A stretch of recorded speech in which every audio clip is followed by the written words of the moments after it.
Secretary of State, Sandro Gozi, Multispeed Europe, what does it mean for you? Means to have the possibility for a group of countries and peoples to move ahead faster towards common objectives.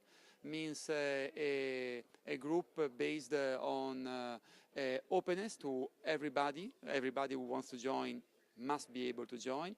A group with a dynamic which must be inclusive of the EU institutions.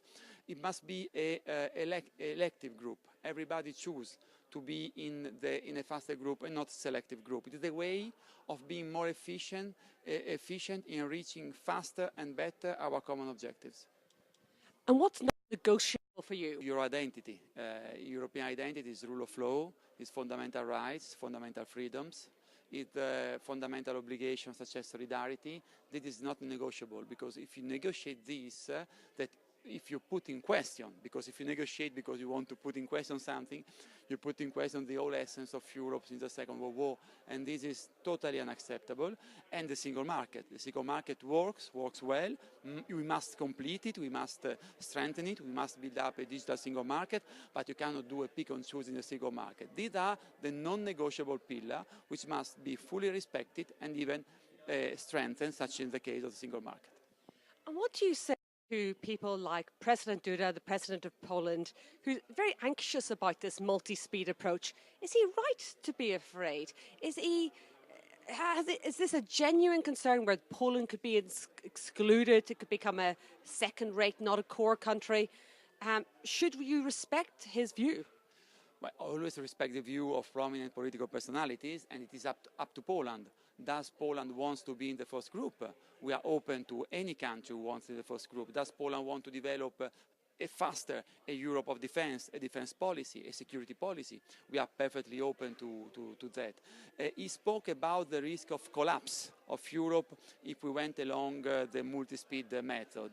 Well, I mean, you know, in medical, the medical science has proved that you risk much more to have an heart attack, to collapse, if you live a sedentary life, if you don't move. Whereas a dynamic life is better for you, is much healthier. And I think that a dynamic Europe is much healthier for Europeans than the European current status quo. I'm going to have to ask the question based on the B word, but Brexit. Is Brexit a good thing for Europe, the EU 27? No, Brexit is a bad news for everybody. The Brexit process in this phase is a damage limitation process. If we do not negotiate properly, the damage will be much higher for the Brits, but certainly will be considerable also for the Europeans. So we must negotiate with mutual trust to get the best deal. So Brexit, it is not an opportunity. What we can build up after Brexit in a Europe which is much more differentiated, where you have a core of countries which deepen their political and economic integration, I hope around the Eurozone. Well, that is interesting, because if you develop a new strategic partnership with UK, that can be a model also to develop this kind of partnership with other European countries which are not members of the EU, or with countries who do not want to move ahead in a deeper integration.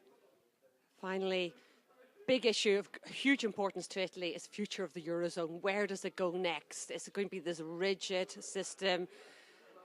Is it going to be more democratic? What do you want to see? And do you think the debate has changed in Italy? We see that the five-star movement, for example, are more pro-Euro, more pro-European. What's happening? Well, about the five-star movement, not the League, I haven't understood what they are, because on Monday they say that they want to get out of the European Union. On Tuesday that they want to get out of the Eurozone.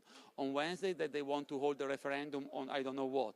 So they're very confused. And they're very confused because the lesson that they learned from the French elections, where the European choice has prevailed against the nationalist choice of Marine Le Pen, is destabilizing the attitude of the five-star movement and the attitude of the Northern League. About the issue of the Eurozone, I would like to start from a semantic differentiation.